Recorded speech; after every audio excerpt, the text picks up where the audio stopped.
Hi there, my name is Phil. Welcome back. On this channel I'm going to give you updates on the elections we had last November and what is happening afterwards. The reason for that is that we made a pretty harsh pull to the right. Okay, having said that, I have two news updates for you, and the first one is interesting and might be important. And the second one is a bit trivial, but hey, if you don't know how the Dutch system works, I would like you to refer to my last vlog and my first weekly update, which is not weekly, but hey, but then you are fully informed. Okay, so we need to go back a little bit, back to where the scout has written his report and was discussed in the chamber, the second chamber, which is the parliament. One of the reasons that it is discussed in the parliament is because the parliament is responsible for the process. Okay, when that was discussed, something slightly weird happened, because the VVD, who has been delivering the Prime Minister for 13 years, who has been the largest party for the last 13 years, and this time has been reduced with 10 seats. Whether that has got anything to do with it, maybe. But she filed, the new leader of that party within the parliament, filed a motion. And that motion was about a bill that already got through Parliament and is now lying in the Senate. That bill was made by the previous cabinet and the previous Parliament, and that bill, a lot has been spoken about it because the cabinet collapsed on it. So we needed to have new elections. That new elections meant that Mark Rutte, who has been the Prime Minister for 13 years, is going.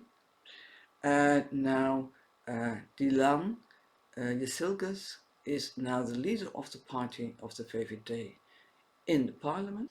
And she already made a few mistakes. And besides that, because they have been diminished, but at least 1/3 of the seats they have lost. And because of that, well, maybe not because of it, but I think it is one of the reasons. But the VVD is housing both liberals, it is a liberal party, but they also house conservatives. And those agendas are not the same. Quite a few of those conservatives now have been voting for the PVV, which became the largest party here in the Netherlands. This motion was about that bill where the cabinet collapsed upon, that passed already the second chamber and is now in the first chamber. And that motion said that the vote in the first chamber should be delayed until it is known who is really going to form the coalition. AKA, it means that the VVD doesn't want this bill. They never did, though they approved it in the end, but they were never in favor of this bill. PVV isn't in favor of it. BBB isn't in favor of it. The NSA is not in favor of it. The four parties who are now sitting around the formation table, but I think slightly for different reasons. And I come back to that, because let's talk about this bill. What is it about? It is focused on mostly on asylum seekers. We have a problem here in the Netherlands. When asylum seekers come in, they need to register themselves, they are heard, and when it is deemed that they might have a chance to stay in the Netherlands, they are going to another facility. But then those facilities need to be there, and they aren't, not anymore. And what happens is that there are no people going out of the facility, there are new people coming in, it gets overcrowded, which makes the fire department not really happy. And the result is that quite a few people have been sleeping outside during the summertime and the fall. You can't do that now because it is winter. But the only source of warmth they had in the night came from the neighbors, the people who brought in blankets and sleeping bags and food and even tents. But then those tents were not allowed. It was a mess. And of course they want to prevent that in the future. And at the moment, the people who are working on this, they work 24 hours a day just to get asylum seekers placed in other facilities. And sometimes those facilities need to be created on the spot. And then you get neighbors who are not very happy with what is going on with those asylum seekers next to them. So this bill needed to be the solution for that problem. However, because it is a big compromise between certain parties to get it through the parliament into the first chamber, the law has become very complex and is not guaranteeing what their second goal. And the second goal is, when this bill is used to force local governments to take in asylum seekers, when they are forced, they will spread the asylum seekers equally over the country.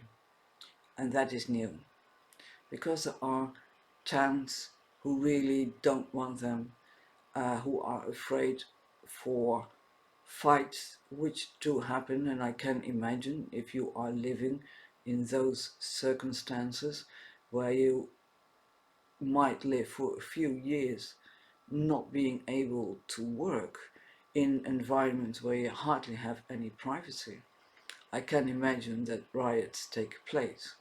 Normally that is on the facility itself, in the facility where people get registered. That's a bit different. A lot of thieving is going on there, and that thieving is mostly done by younger people, younger asylum seekers who come from countries where they have no right to an asylum. They are actually people who are here because of economical reasons.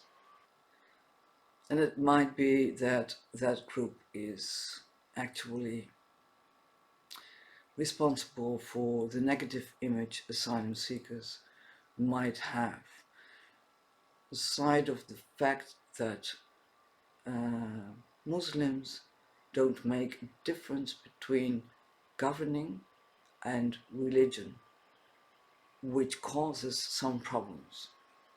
And that is something we need to talk about. But besides that, let's get back to the bill.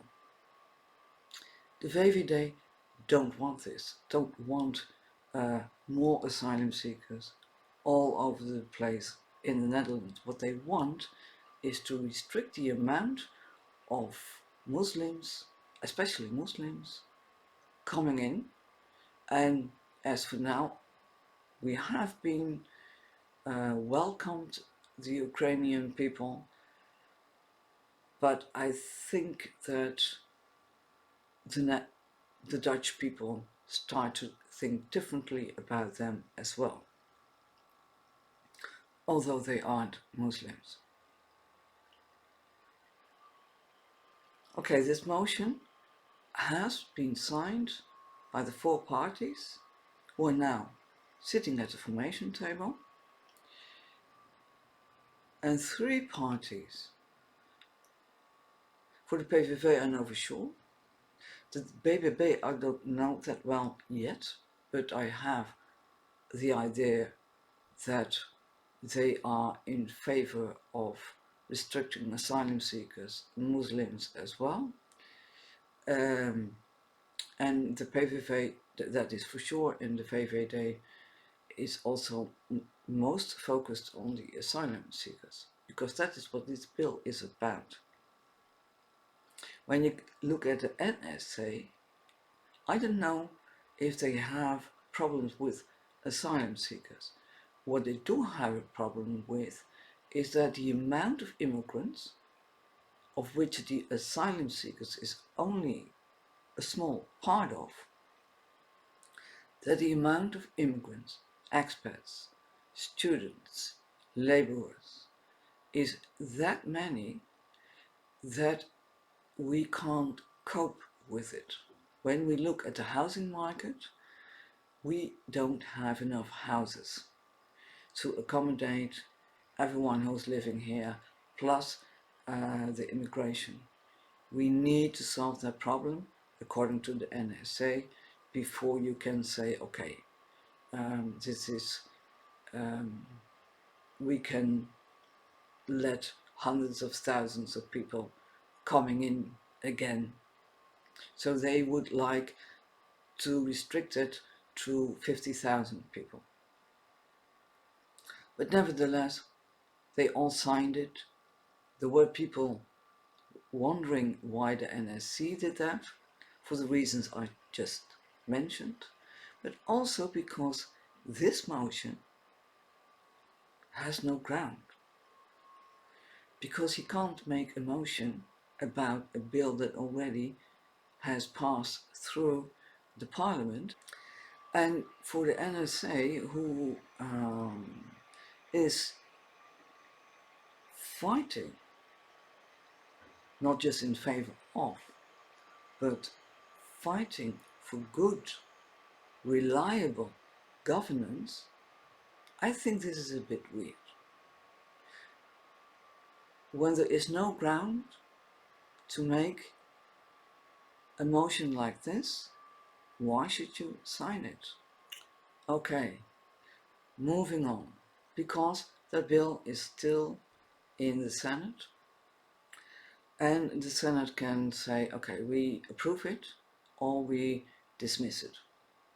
They can't change the law. And everybody expected that this law was not going to be approved in the first chamber. That is, since a few days ago. One party, one big party, big enough to give this bill the majority of approval, has changed gears.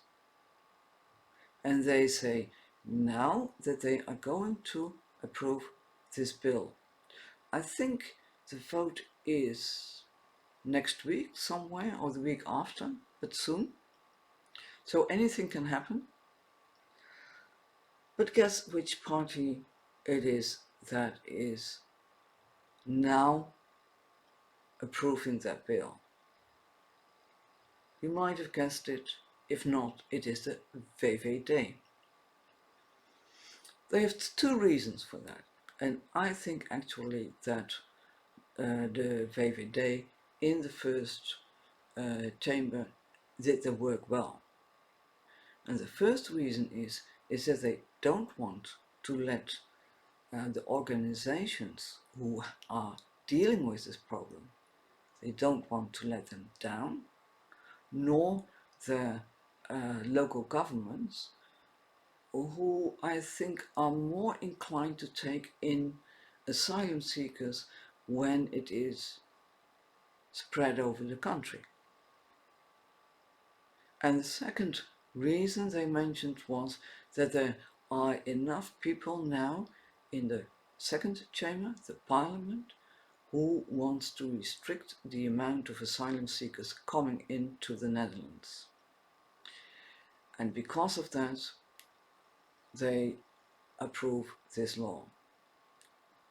And I think they are right about it. I already said that.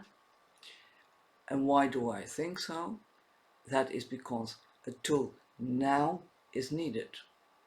Where the VVD and the PVV said, we don't want those asylum seekers being spread all over the country. That's the last thing we want. What we want is to restrict the amount of people coming in. But to make a bill on that will take some time. And maybe even a few years. It all depends. Although there is possibly, or there is a majority to have look at that and to restrict the amount of asylum seekers coming in.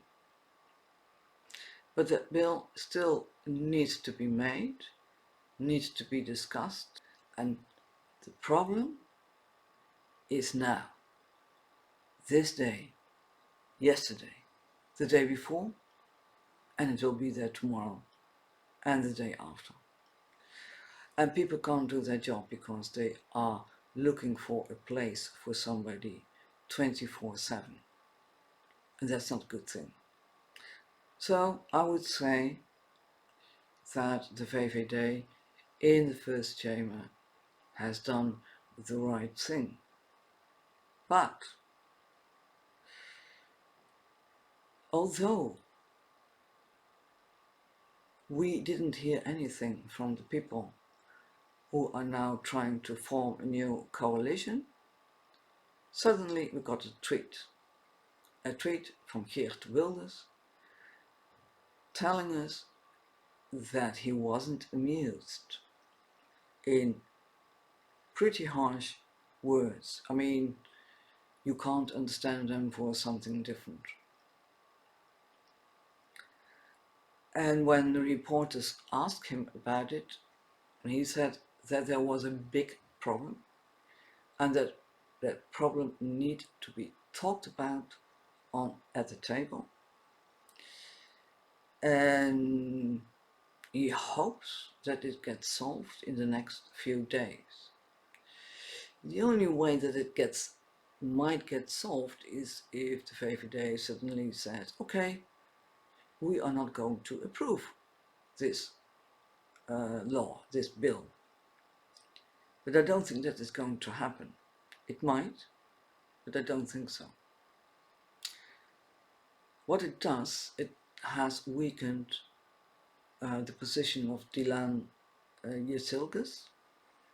She already was in a more weakened position, looking at the division in her own party, with liberals on the one side and conservatives on the other side, and seeing that the conservatives are now running towards the PVV, and with the actions she already did, more people would now vote for the PVV when there were elections today.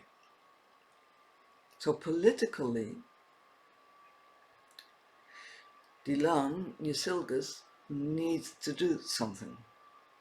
And she is trying really hard, but it seems that she continuously come up with the wrong decisions. And where Mark Rutte,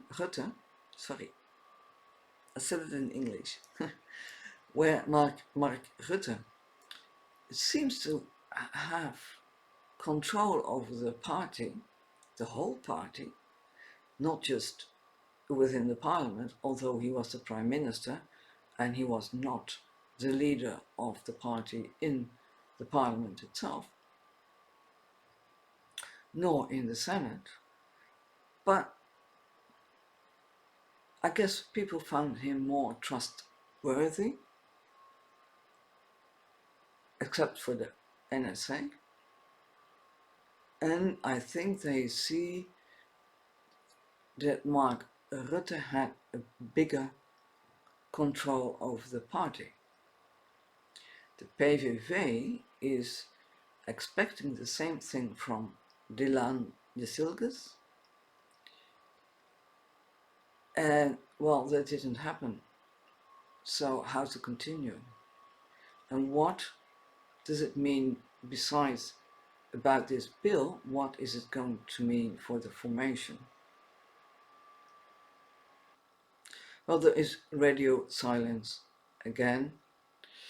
And we need to see how this is going to develop. And we probably will know more in February. I understand first it was, let me first tell you about the phase they are now in.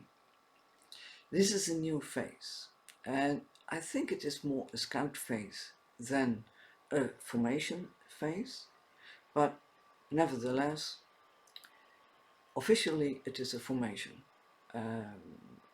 phase. And that phase has 3 sub-phases. 3 topics that need to be discussed according to the parties themselves. That is on the constitution, that is on the content, because a few themes, the parties think that differently about it, that they need to see whether they can come up with a solution. So it's not really in depth, but it is just to see whether it is even possible to come to a formation, to come to a coalition. And the last phase, the last topic, is the structure in which that coalition should function. If you want to know more about that, I have been talking about it in my previous vlog. So visit that and you know what I'm talking about. When the report of the scout was discussed in the parliament, Pieter Omtzigt of the NSC, who is the one who wants to talk about the constitution, has also said that there is some sort of cut between the constitution and the other 2 topics, the content and the structure. Because he said, if we can't get an agreement on the constitution and on the rule of law, it means that we are not going to participate anymore. Pieter Omtzigt is the guy that for 17 years has been fighting for a government who did the wrong things and to set that straight. And by doing so, it was not like, oh, yeah, that's not good, we need to change that. There were all sort of documents who didn't came through, who were held back, probably. Well, I'm making a special about it, and there you can see what I mean. So this is really important to him. But what happens is that in the last few days, several experts, I think mostly on finances, has been entering that room where the formation is taking place. So now a lot of people are thinking like, okay, does this mean that they get past that big constitution thing and that the NSA is accepting that the PVV will abide to the constitution, because the PVV never did in the last 17 years that they have been in the parliament.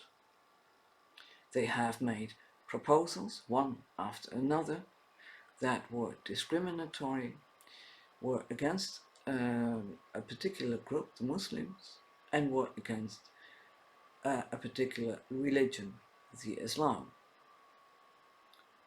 So how can he change overnight? Well, what he did to smoothen things out is to withdraw 3 of those laws.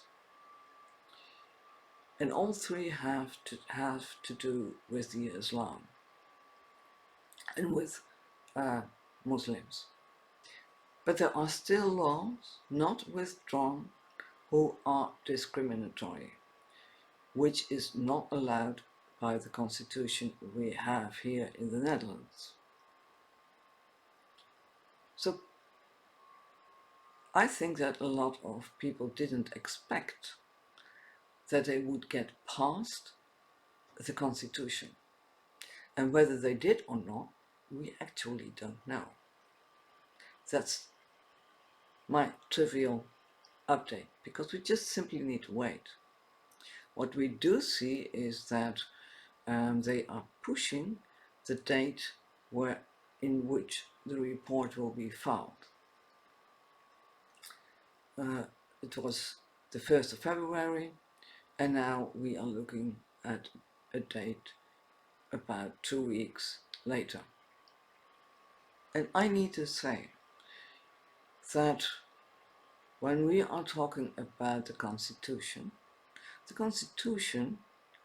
only gives us some basic rights, but it is not written law as in judges can handle cases in that way. It is the Parliament who needs to make sure that the laws they are making are within the Constitution. And I think that is actually a weird situation. And if you feel that your rights have been taken away from you and you want to point that out, there is no judge that is allowed to compare the laws he needs to use with the Constitution. And that is weird. And that is what the NSA wants to change. Okay, and I want to say something about the NSA. Because I am working on a special on them. I will do that for all parties. But now I am looking into the NSA. And I've seen a lot of videos, and I think that I have now a better understanding of who Pieter Omtzigt is and what he is about. He doesn't show that much. He doesn't show whether he is aligned to a certain party or not. And I think he has a reason for that. And this is pure speculation from my side. But, well, you can take it or leave it. You can do with it what you like, but don't pin me on it. This is speculation. In the time that he has been in the parliament for 17 years, he got obstructed a whole lot by other politicians. Even Mark Rutte needed to apologize at one moment towards him. He has been fighting his butt off for parents and their children because the tax office didn't treat them well. The tax office were treating them as frauds, where it turns out now that 94 to 96% of the parents aren't. But because they were labeled like that, they lost every right there was in the book. And that is weird. That can't happen. And a lawyer has been picking it up. A few journalists has been picking it up. And within the politics, it was mostly Pieter Omtzigt and Renske Leijten who has been digging themselves into this dossier. So a lot of people might think like, he is not in favor of the PVV. He can't be, and he has put them at first at arm's length, so to speak. So what is he doing with the PVV instead of looking at us? But that us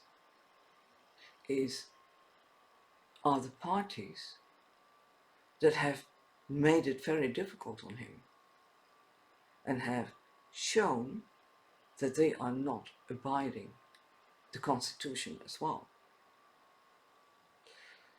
So we do have a big problem here in the Netherlands. When you fall into one of the cracks, it might be that nobody can help you, that no judge, no lawyer can help you. Because that is the way we have organized our institutions. So I can imagine that he is open to any party to see whether he can work with them or not, depending on how they behave and how they act. For Geert Wilders to tweet something like, "I am not amused," yeah, I don't think that was a smart move. He showed that he is still the Wilders as before. He has become more mild in the last few months before the elections, but has he really changed? And tweets like that, well, it does remind me of somebody else, not living in the Netherlands or even in Europe. So I wouldn't be surprised that he is giving this a real shot to see whether they can come together. Even though that the PVV is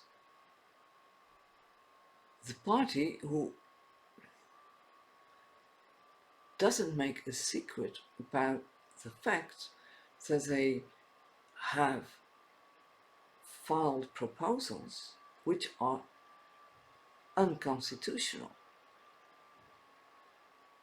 And that is quite different from what we have been experiencing in the last years, and I think already for decades, that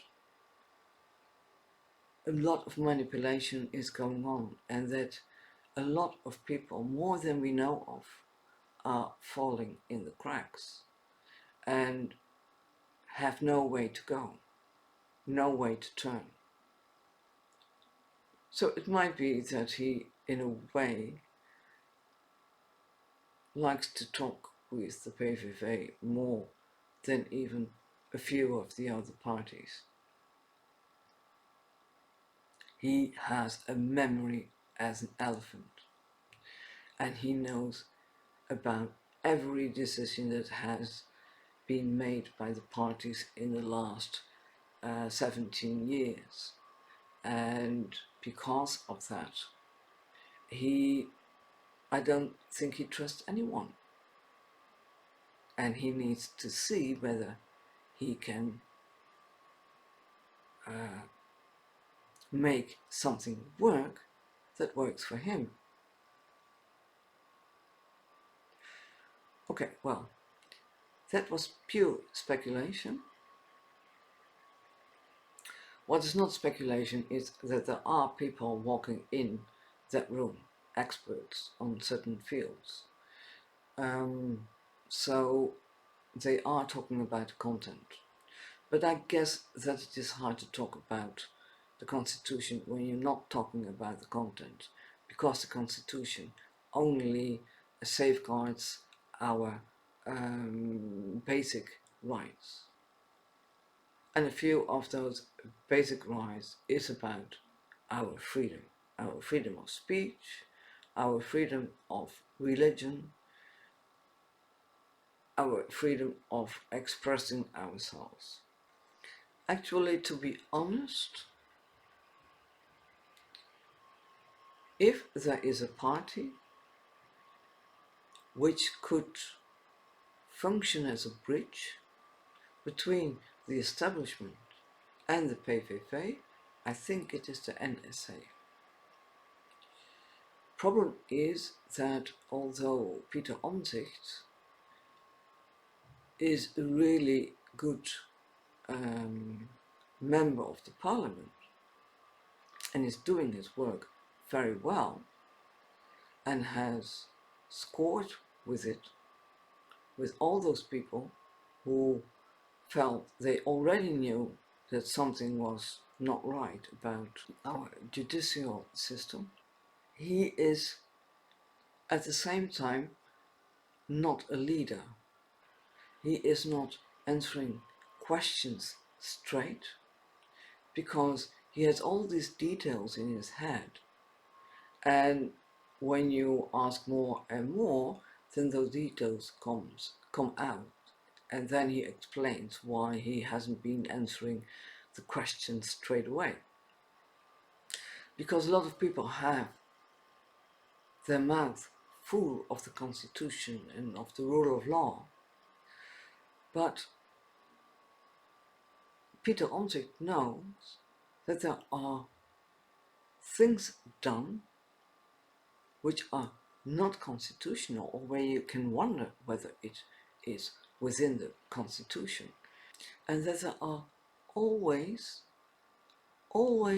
exceptions which are mentioned in the rule of law or in the Constitution itself.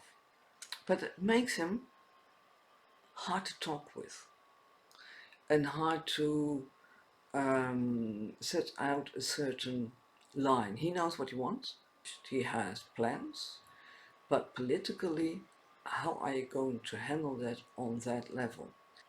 And I do hope that the NSA can deliver.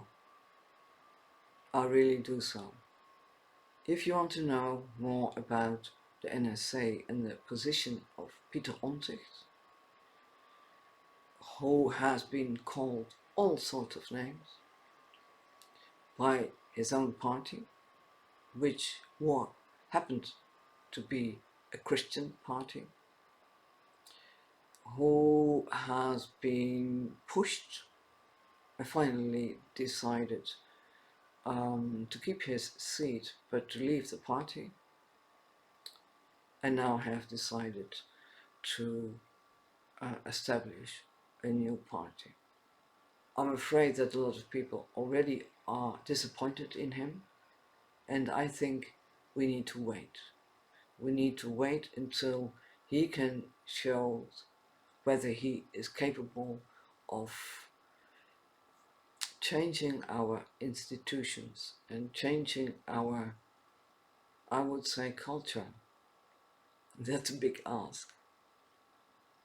but at least changing our institution and the way they are functioning.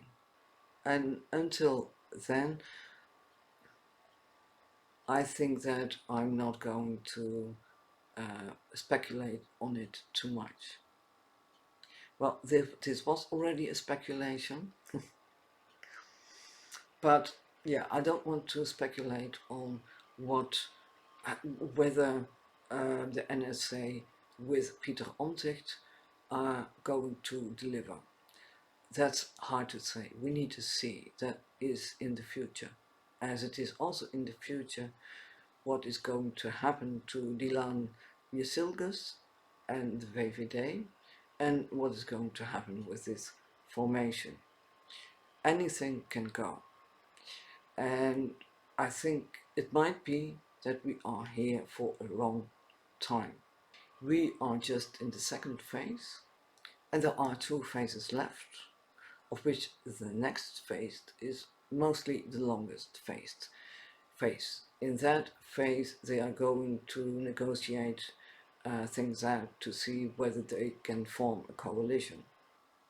So we just need to sit back and wait and see what happens. And until then, I think we shouldn't be too harsh on people within that room. They have a difficult task ahead, and I think we need to leave them to it. And we just need to sit and wait. Okay, I hope you picked up something from my speculations and the other facts which did happen. Well, thank you for listening, and I hope to see you next time. Goodbye.